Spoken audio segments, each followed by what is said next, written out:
Welcome to Only for Your Ears and today's episode. But before we begin, I'd like to give a big thanks to people that have liked, shared, and subscribed. This is very much appreciated. Now for episode 46, The Goloshes of Fortune by Hans Christian Andersen, which I've renamed as The Jewells of Contentment. The structure will remain the same, starting off with a brief summary where I'll digress on a few highlighted sentences and then give a reflection. We'll move on to my critical review on how this fairy tale plays in today's society, using a film as a parallel. Then we'll move on to the trigger points, which are some negative and some positive, and then we'll close. Now for The Goloshes of Fortune, or The Jewells of Contentment, is a fairy tale by Hans Christian Andersen that revolves around a pair of magical goloshes, overshoes, that have the power to grant the wearer's deepest wishes. I digress. Be careful what you wish for.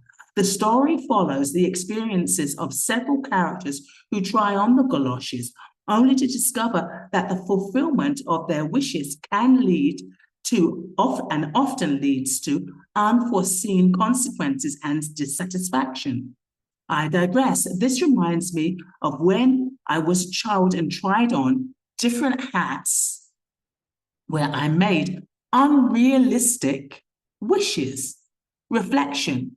The complexities of happiness. The story illustrates that happiness is a complex and multifaceted concept that is often influenced by factors beyond our control. I digress. I also think self-care and appreciation can create a real sense of fullness and contentment. That's if we just think happiness is based on, we don't just think happiness is based on factors beyond our control. It's how we choose to respond to such things too. The characters' wishes are granted, but their newfound experiences do not necessarily bring them happiness. This interpretation suggests that happiness is not solely determined by external circumstances, but also by our perceptions, attitudes, and internal states. I digress. This reflects what I said in the previous sentence. The tale begins in a gathering in Copenhagen where a fairy has left the magical goloshes. A watchman puts them on, wishing to be a nobleman. His wish is granted, but he soon realizes that being a nobleman comes with its own set of troubles, and he longs for his simpler life as a watchman. I digress. As soon as we get a realistic idea of the responsibilities of what we wished for, we long for our old life. Upon returning to his original state, he discards the goloshes, believing them to be the cause of his misfortune. Ridiculous. I digress. It had nothing to do with the goloshes. He wasn't willing to deal with the reality of the position he wished for. A poet discovers the goloshes next and wishes to experience the hardship of life in the past. He is transported to medieval times where he faces various challenges and quickly realizes that life in the past was not as idyllic as he had imagined. The goloshes transport him back to the present, and he gains a new appreciation for his life as a poet. I bet he does. I digress. It just goes to show how a poet will romanticize poverty to prove he knows what it's like to experience hardship, so he can convey real heartfelt compassion for the people and situations he writes about. He didn't really want to have this authentic experience. He just wanted to know how to express the plights of poverty from an intellectual point of view, laced with emotional feeling for this particular demographic. This happens all the time in society. A young clerk encounters the goloshes and wishes to be a commanding officer during wartime. Imagine that. He finds himself in the midst of the battles, terrified and overwhelmed by violence and destruction.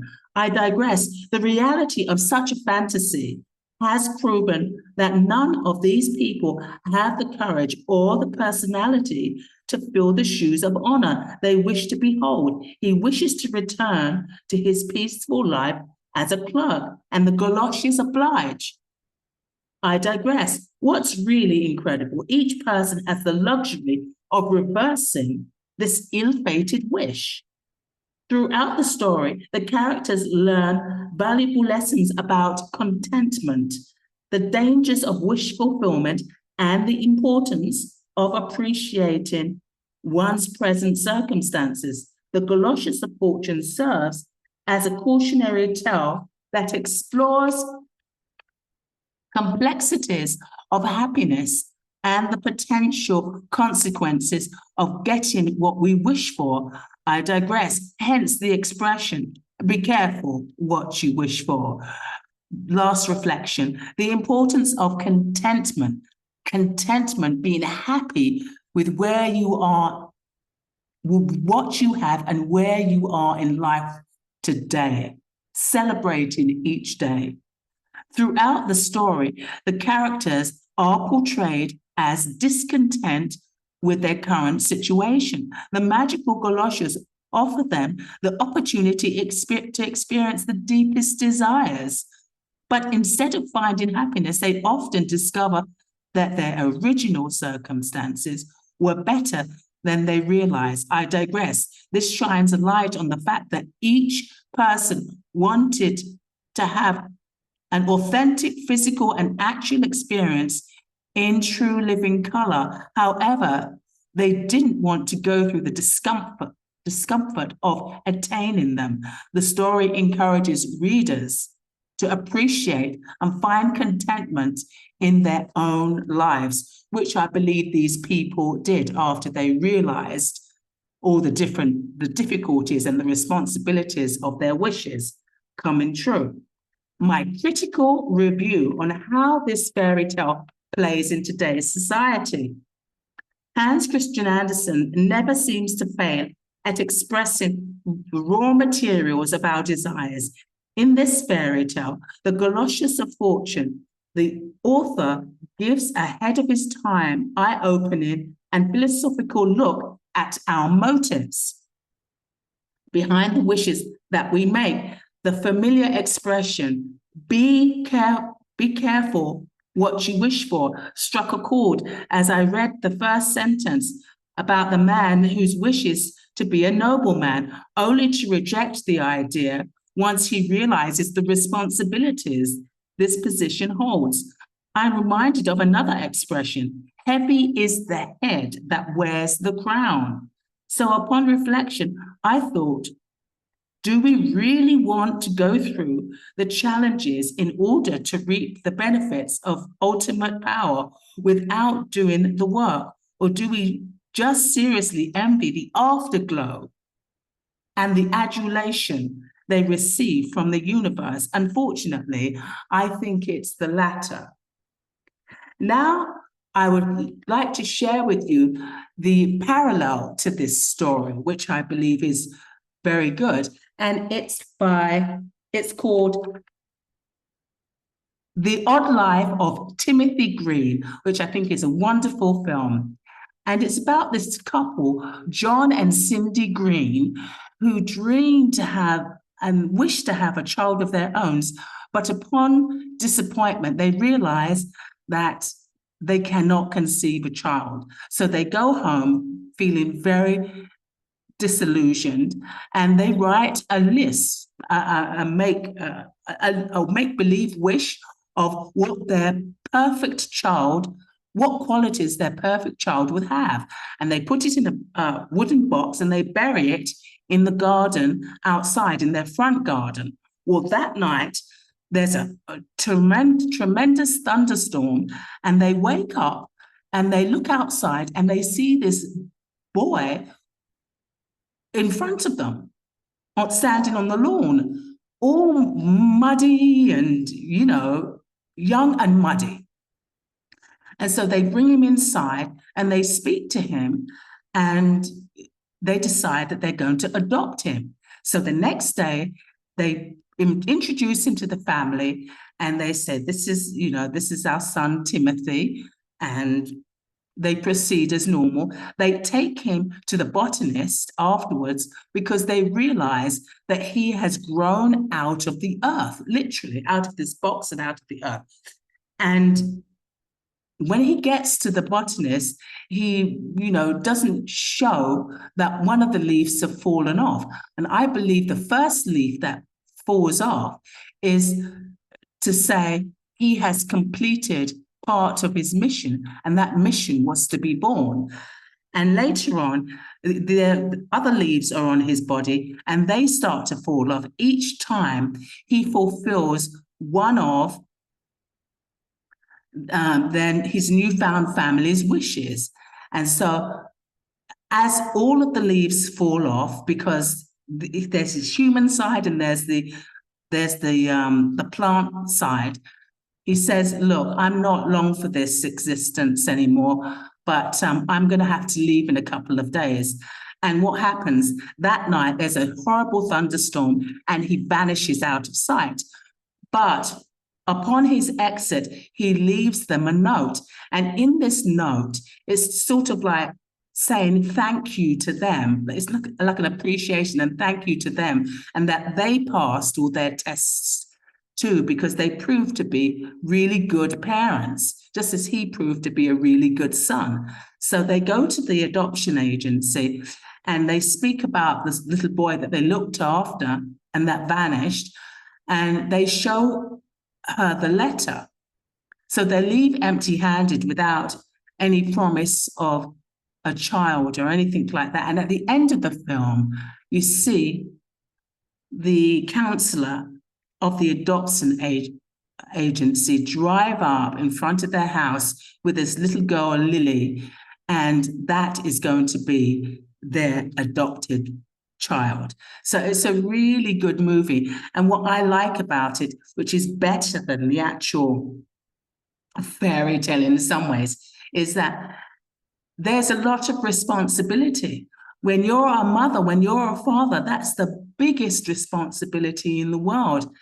And they proved that they were willing to take on that challenge, even though they knew that this boy was half plant, half human. And when they found out that he was going to leave, they actually had to accept that. But because they took on the responsibility, they were granted the responsibility and the powerful position of having a child. Now I'd like to just finish up with the trigger points. Now, this really triggered me. Be careful what you wish for. And I just want to say that I have just sort of come off what you call a spiritual upgrade. And in this upgrade, I was able to really complete and fulfill challenges that I never even expected to, and obstacles that I never expected to overcome, but I did. And it was truly amazing. And what was really incredible is that upon completing these very, very difficult challenges, I returned back to my church.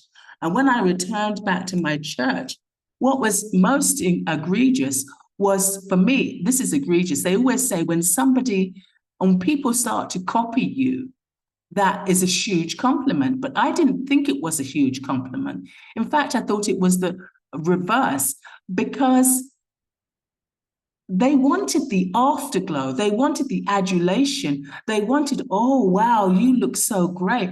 You glow. You're so happy. You're so content. I learned to be content, and I'm still unemployed and homeless, but I live in a shelter. But I've learned to appreciate every day like it's golden, really golden. And that's one of the biggest treasures from this spiritual upgrade. But what they want is they want all the benefits that I've received and that I will continue to receive because I did so much work, but they're not prepared to go through it. And I'm going to say something to you people. In order to receive these type of immense spiritual benefits, you're going to have to go through. So that's what really triggered me, was that it was just the same in the fairy tale, the very beginning. You know, they wanted the title, they wanted the position, they wanted all the benefits, but they did not want to take responsibility and they didn't want to go through. So that's the end for today. I'd just like to leave with my typical quote on healing, and that is to say, healing is a lifelong blessing, gift, and lesson that we go through, mind, body, and soul. Healing is a lifelong lesson, blessing, and gift that we go through, mind, body, and soul. Until next week, goodbye.